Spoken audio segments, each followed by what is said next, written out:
रौदा जे उगी गेला पोखरी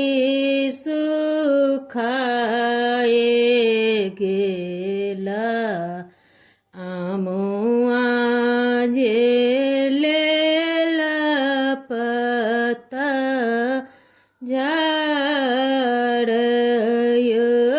रौदा जे उगी गेला पोखरी सुखाए गेला आमुआ जे लेला पता झाड़ बाबाजी के छतिया में आदत जे पैसी गेला अब पोताड़लकू मार बाबाजी के छतिया में आदत जे पैसी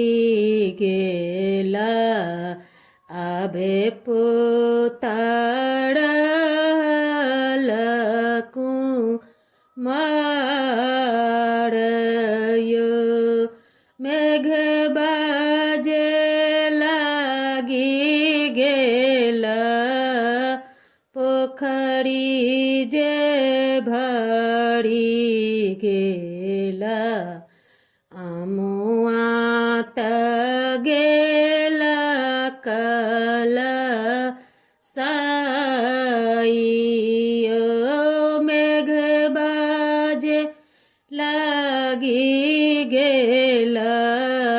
पोखरी जे भरी गेला आमुआ जे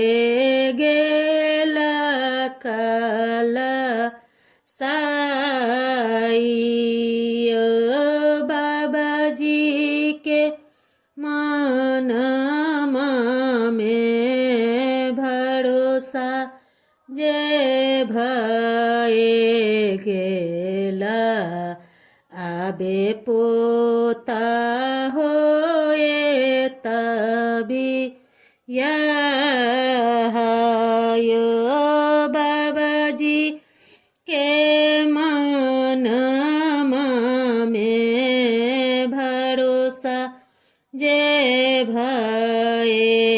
गेला